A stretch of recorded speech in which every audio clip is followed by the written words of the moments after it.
Vamos a regresar sobre el caso Amurús, pero lo vamos a hacer con Patricia del Río, nuestra invitada esta tarde.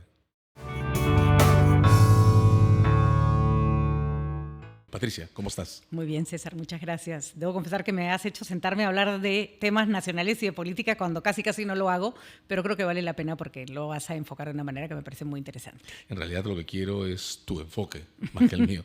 Mira, tenemos una escena que podríamos pasar como simplemente frívola o sin contenido, pero que creo que debemos repasar. Primero, muere Hernando Guerra García. Sí. A los 2 días de la muerte de Guerra García se produce esta desfachatez, el tiroteo en una fiesta en Lince. Hay una congresista que además es vicepresidenta, de modo que comparte la mesa directiva con Hernando Guerra García y que está en esa fiesta, que resulta protagonizar la fiesta. Hay toda una evolución narrativa en los hallazgos alrededor de la fiesta. Hay una persona que muere en ese tiroteo, con una familia que está siendo parcialmente invisibilizada. Querría un primer comentario tuyo, en general, sobre cómo se ha movido, vamos a usar una construcción que se está usando demasiado, la narrativa alrededor de este evento, que tiene tantas entradas distintas, una mezclada con la otra, una tratando de aplastar a la otra. Yo le he dado muchas vueltas al asunto para ver qué parte se ha tomado para banalizar, sí, volvernos una discusión ridícula y en qué parte estamos perdiendo de vista que no estamos ante una ridiculez, que no estamos ante una simple señorita que se fue de juerga, digamos, ¿no? En primer punto, yo no le pondría tantas tintas al hecho de que ella no guarde luto. Porque me parece que el luto es una decisión personal, a pesar de que existe el luto institucional. A mí me parece que ella estuvo en la ceremonia y en el Congreso se respetó el luto institucional. Yo no le puedo pedir que sea poco sensible, no le puedo reclamar que sea poco sensible, maleducada, que no le parezca que tenga que guardar las formas fuera del Congreso. Ese, te juro por Dios que me parece un hecho menor. Me parece un hecho menor. Porque yo le preguntaría a muchos, incluso a los fujimoristas que hicieron esa noche, seguro que alguno más se fue de juerga también, ¿no?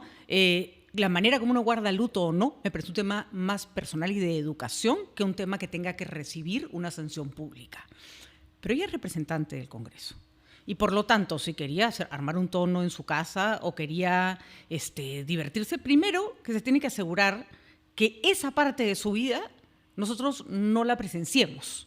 Porque en tanto representante del Congreso sí tiene que guardar las formas, ¿no? En lo personal ella puede ser un desastre, si quieres. Y lo segundo es que hay un hecho criminal en una fiesta donde ella no es simplemente una invitada, donde claramente tiene un involucramiento con la organización de la fiesta, con la persona que muere, con la persona que huye, ¿no? Entonces, es un hecho criminal, César, y yo me imagino que si yo soy un congresista y pasa eso, yo no tengo por qué tener la culpa, que se armó una greja, que alguien sacó una pistola. No podemos culpar a ella del disparo, pero sí la podemos culpar de todo lo que sigue, porque yo como congresista no me muevo de ahí. Incluso si ya me fui, regreso, espero a la policía, me aseguro que el culpable vaya preso, voy a la comisaría y hago la denuncia, la primera persona. No me escondo, miento. Entonces, cuando dicen la deben censurar o no porque no hizo luto, esa parte te juro que me parece que no es lo que debemos analizar. Debemos analizar qué pasa con la vicepresidenta del Congreso, parada en una fiesta donde hubo un crimen, que se larga como si fuera una invitada más y después hay que perseguirla porque encima dice yo no estuve, yo me fui, yo era una invitada, así hubiera sido una invitada más, César. Así hubiera sido una invitada más. Noto en tu comentario la denuncia a 2 trampas narrativas, porque de alguna manera sobreexaltar o sobredimensionar la dimensión moral, que la tiene, por supuesto, de la falta del respeto que significa una fiesta pública siendo vicepresidente, es eso, es una falta moral. Podría tener un espacio de debate en la Comisión de Ética. Así es. De hecho, creo que hay algo de insulto a los deudos. Por supuesto. En tanto vicepresidenta, por suerte, no en tanto persona o congresista. Pero no deja de parecerme que está en el ámbito de una malcriadez, digamos. De acuerdo, ¿no? pero digamos, de varias maneras levantarlo encubre, ¿no? Exactamente. Primera trampa, entonces, concentrarnos en la malcriadez. Vamos a ponerle esa construcción como referencia. Voy contigo. Creo que la segunda trampa es concentrarnos en el crimen, o sea, en el homicidio. Porque está completamente claro Hay uno de los videos que ha circulado en medios que lo muestra, que el homicidio es producto de la horrenda decisión de una persona física en concreto, ni siquiera secundada por su entorno o sus hermanos. Un sujeto que va al auto, coge un arma y dispara. Y pones el énfasis, quiero quedarme en esto, en la saga. Porque después del crimen, por más individual que sea, hay una fuga, un escape que lleva hasta una ciudad de Rusia al perpetrador. Hay una especie de emboscada en imágenes. El hermano, que se le parece físicamente mucho, es el que va a la delegación. Y hay una cosa, Patricia, que quiero ver si tú encuentras también, está en el quinto sótano de la historia, que es una familia. Y alguien que estaba trabajando en el evento, no un invitado, que muere, por lo que también es un defecto de organización. En el video que muestra la puerta por la que lo sacan a empujones, no hay un solo resguardo de seguridad. En un evento que no es exactamente público, pero que sí tiene un volumen importante de invitados. No, no es una reunión en su casa, ¿no? No es su casa, es un centro alquilado, un centro comercial, un lugar abierto, digamos, abierto a contratos con el público, parece. Y no hay un solo resguardo. Entonces, ¿no hay en esta suerte de frivolización de la escena también algo de ocultamiento de los temas que en realidad tenemos que discutir? Hay algo peor, César. Hay el hecho de que esta señora sale a la prensa como si la muerte de un individuo fuera algo natural que ocurre todos los días y que porque a mí me van a culpar. ¿No? Sale en primera persona, ¿no? Así es, se ha muerto una persona y a esta señora no le escuchas decir que terrible, que no la ves acercarse a la familia.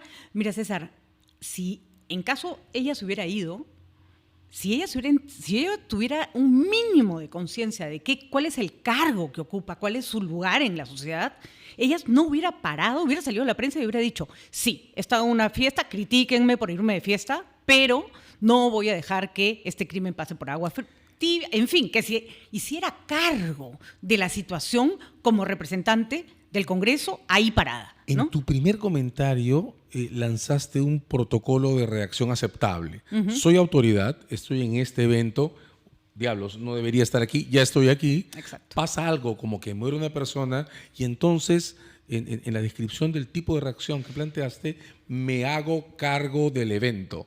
Es decir, soy yo quien va a la comisaría, soy yo quien denuncia, soy yo que veo que se cerque la zona o que reporto a las autoridades lo que está pasando. Cojo un protagonismo vinculado a las consecuencias. Porque entonces, es tu obligación. Porque es tu obligación como autoridad. En ese momento ya no eres una persona física en una fiesta, sino una autoridad pública. Y ahí es el punto en el que quiero insistir. Sí. Y no miento. No miento, pero además de mentir, que me parece terrible, hay algo que te digo la verdad, me tiene paralizado.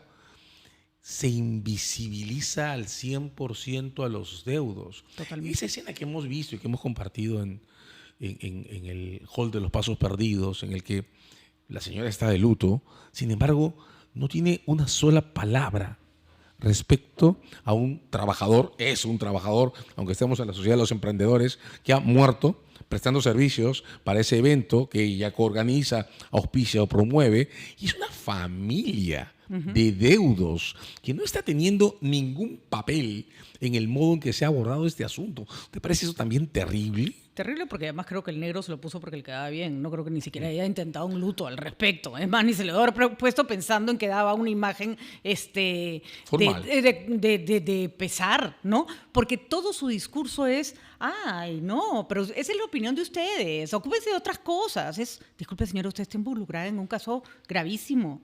Y está involucrada en un caso gravísimo porque estaba ahí. A ver, César, tú eres abogado penalista. Tú estás en una fiesta, no tienes nada que ver con ella y le disparan a alguien, ¿te vas a ir corriendo? No, por supuesto que no te vas a ir corriendo porque sabes que tienes, incluso tú que no eres autoridad, un deber, ¿no es cierto? El deber de ver que se cumpla con la ley, como el ¿no? de un médico que presencia un accidente. Exactamente. Pero mira, hay también en esto, Patricia, una suerte de invisibilización temática, ¿no? Es como si la moralidad de nuestra colectividad se hubiera concentrado en la frivolidad de ser autoridad y en la moralidad del castigo. Y no hay nada más. Entonces no hay reparación civil a la familia de alguien que ha muerto. Así es. No hay investigación sobre la fuga. La fuga es un hecho casi circunstancial, gracioso. Uy, mira, ve, agarraron al hermano, qué tontitos. Es decir, estamos perdiendo de vista ya no solo el decoro, que es lo primero que mencionaste en esto que, digamos, está sobredimensionado, pero que también es las formas dentro del Parlamento, sino también contenidos que hacen mucho con lo que somos como sociedad, ¿verdad? A nadie le está preocupando reparar a los deudos, Patricia. A nadie le está preocupando el hecho de que es un acto criminal. Es un acto criminal y las personas que están en la fiesta sí sabían quién disparó.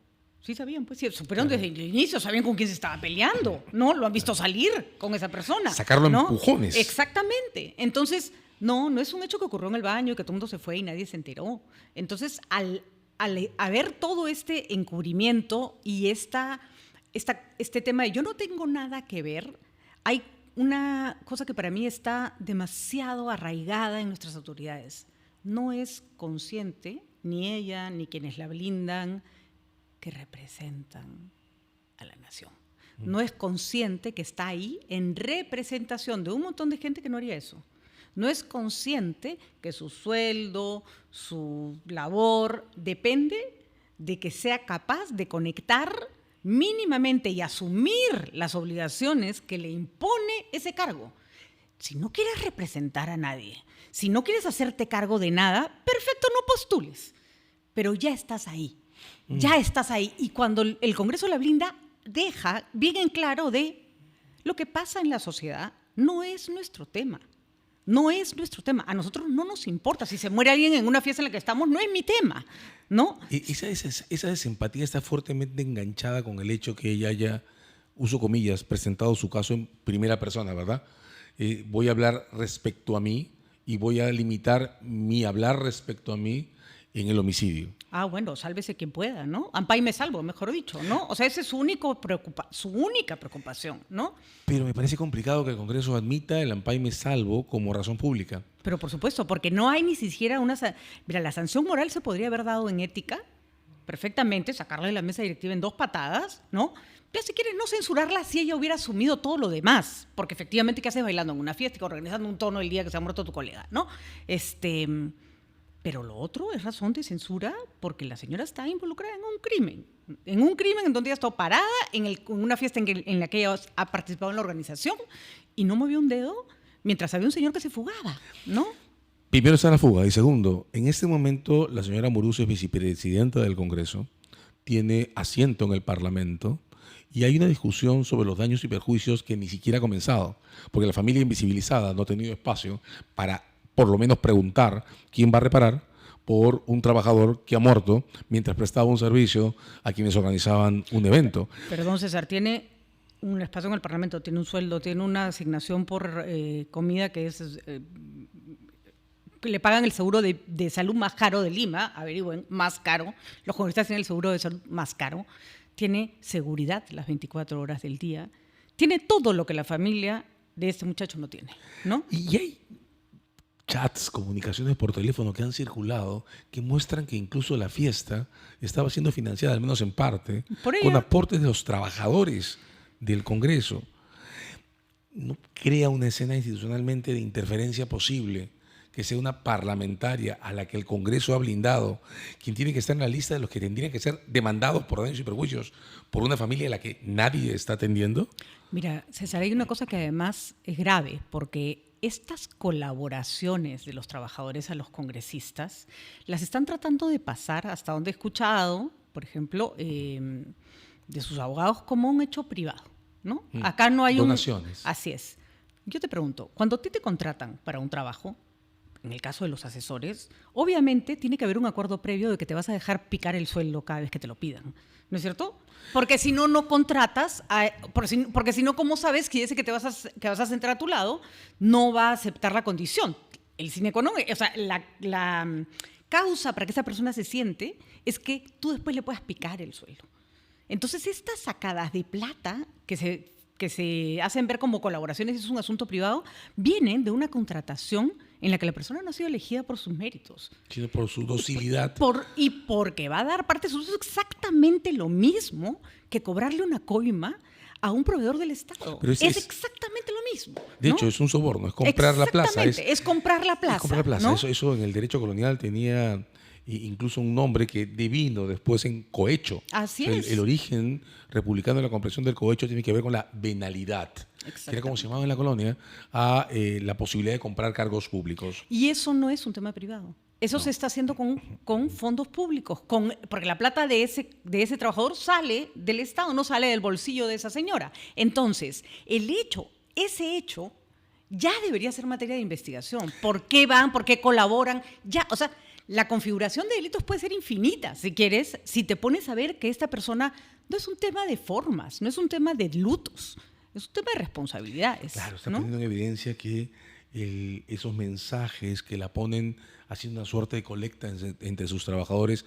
no solo prueban que ella está relacionada con la organización del evento, sino que además repiten este patrón que parece ser masivo, ya difundido en el Congreso, de usar los cargos como espacios para acumular pequeñas rentas derivadas. Y en la función pública en general es una práctica muy común. Te doy el puesto, pero tú me vas a dar un porcentaje de tu sueldo. No hay ninguna diferencia entre hacer eso y darle el contrato al contratista que va a pagar un soborno, ¿verdad? Ninguna diferencia, porque ese puesto se le está asignando a alguien que que no tiene de pronto ni las capacidades ni ninguna razón que estar ahí, salvo el hecho de que va a donar parte de su sueldo. Déjame hacerte una última pregunta que te confieso, no sé si va a ser la última. El desparpajo. Digamos, creo que hay que leer el libro de Quirós, o basta leer el libro de Quirós entre cualquier otro, para notar que esta propensión nuestra a rentabilizar, para decirlo de alguna manera, las posiciones públicas no ha aparecido con Castillo, sino que la venimos arrastrando. Por supuesto. Desde que la República es República, desde la colonia es colonia. Ahí tienes además a Toledo diciendo que él no ha hecho nada cuando le han metido 30 millones de dólares en el bolsillo. De Odebrecht. No siempre cuento que es paradójico que Toledo le haya pedido 30 o 33 millones a Odebrecht cuando el soborno más alto de Montesinos, que estaba siendo perseguido en ese momento, era exactamente de la misma cantidad. Así es, 30 millones por los aviones rusos. Pero regresando a esto, ¿notas una diferencia en el desparpajo con el que las cosas ahora se exhiben en público? Casi me parecería que el Congreso, o parte del Congreso, o una mayoría del Congreso, están fascinados con mostrarnos que son capaces de actuar por simple capricho. Mira, César, hay una cosa que es terrible y por eso empecé diciéndote lo del luto me parece que es un tema secundario, que creo yo, incluso hay mucha gente que lo ha levantado justamente para que no te fijes en lo otro, ¿no? Y es que los congresistas se han acostumbrado a delinquir uno tras otro de distintas formas y de distintas maneras y echártelo en la cara. O sea, ¿a ti qué te importa? Ocúpate de otra cosa. Y tenemos eso desde la persona que le quita su sueldo al trabajador, que pide plata para una obra en su pueblo a cambio de darle votos a Castillo, hasta otros que te dicen, sí, pues me voy a gastar 80 soles en un almuerzo y ¿a ti qué te importa? Es como un mensaje confirmatorio, ¿no? Puedo hacer esto. No solo eso, no tengo derecho y me río en tu cara. Antes los robos se hacían a escondidas. Y cuando tú empallabas a alguien, te lo negaban o era como sí, pero no, y el partido al toque lo sacaba. Por lo menos el esfuerzo de una coartada. Mira, Rómulo León Alegría se fue a la cana y lo sacaron del APRA en una, cuando ni siquiera estábamos muy seguros que era, o sea, no voy a decir que no cometió un delito, claro que cometió un delito, pero no se había probado nada y se fue 3 años a preventiva. Jorge Castillo renunció a la presidencia del Consejo de Ministros. Esa misma tarde, ¿no? Exactamente. Porque había un escándalo por medio. Exactamente, y salía Alan García. No se puso a la vacancia, renunció también. Exacto. Kuczynski renunció por babas, al lado de lo que se ha hecho después, ¿no? Y está bien, tenía que renunciar. Y Alan García tenía que salir a decir, estos son unas ratas. Lo tenía que decir, porque era una manera de mostrar vergüenza, independientemente de lo que ellos hacían o no. Como dijo en el 86, o se van ellos o me voy yo, más allá de todos los debates sobre la masacre de los penales, ¿no? Alguien te puede decir, se delinquía pero se guardaban las formas. Sí, pero es importante. Pero es importante que por lo menos haya una manifestación de vergüenza o un intento de sostener frente a la sociedad que eso está mal. Ya no, ahora hay premio, hay impunidad y premio, ¿no? El desparpajo, ¿no? O sea, el desparpajo se está convirtiendo en una suerte de condición de legitimidad inversa. Me estoy imaginando, querría decir, útil quizás para públicos electores vinculados a economías criminales, a bandas. Y después, exacto, pero después se comportan como el sicario que se filma exhibiendo sus armas, o que se filma disparando, o que se filma matando, o como lo que estamos viendo hoy en día en lo que pasa en Israel-Palestina. O sea, los de Hamas prácticamente hacen un espectáculo de ese hecho sangriento, horroroso, ¿no? Y hay que decirlo, la respuesta brutal, ¿no? También se publicita. Yo no digo que no se tengan que defender, por supuesto que sí, pero no lo haces como como cierto, no todo el mundo, ¿no? Pero hay como una especie de entusiasmo del crimen. A ver, Bukele viola los derechos humanos con videos promocionales. O sea, yo no digo que no tiene que meter a los maras presos, no tiene que violar los derechos humanos de los presos, pero mucho menos hacer videos para que den la vuelta al mundo. Eso antes se ocultaba, César. Entonces vivimos una especie de cinismo mundial que en nuestro caso es vergonzoso. Es vergonzoso porque no voy a justificar, pero por lo menos detrás de, no sé, Israel hay un intento de defensa, detrás de Bukele hay un intento de orden. Aquí no hay nada. Aquí hay choreo para mí y si no te gusta, mira por otro lado, ¿no? El capricho convertido en frivolidad, pero con ese componente que tiene la banalidad de poder servir como coartada o cobertura para que todo el resto de impunidades transiten por debajo, ¿no? Yo te voy a decir una palabra horrorosa, pero es que yo creo que se usan las palabras para definir las cosas, aunque la palabra sea fea. No puede ser que ser un hijo de puta sea un valor. No puede ser. ¿Te das cuenta? No puede ser que sea algo que publicitas y que ni siquiera te da vergüenza de que tus hijos no lo vean. No puede ser. ¿Y es donde estamos? Es donde estamos. Antes la gente tenía vergüenza de lo que... Mucha gente te decía, yo no voy a hacer eso porque no quiero que mis hijos se avergüencen de mí, o porque no me quiero ir a la cama y poner la cabeza sobre la almohada sintiéndome un delincuente. No, ya no importa. Ya no importa. Esa es mi última pregunta, Patricia. ¿Necesitamos entonces recuperar por lo menos un poco de decoro en el respeto con el que dejamos que el resto, los demás, nos vean? Yo creo que tenemos que recobrar el sentido de comunidad, el hecho de que no estamos solos en el mundo, de que no vivimos en un espectáculo perenne, ni de nuestras vidas privadas, ni de nuestros errores, mucho menos de nuestros delitos. Falta hacerse cargo y falta sanción, porque la sociedad, frente a este espectáculo del horror, tiende a dejar de indignarse. Y si dejamos de indignarnos, entonces, ¿de qué te vas a esconder? Si tu familia te importa un pepino, ¿de qué te vas a esconder? Y la ley no funciona, y encima, sí, por ahí por la calle te gritarán, ¿no? Pero yo creo que eso puede devenir, César, en una eclosión, porque no quiere decir que la gente no le arte. Quiere decir que la gente mira, sigue para adelante, pero un día mira y explota, ¿no? Entonces, ¿qué estás alimentando? ¿No?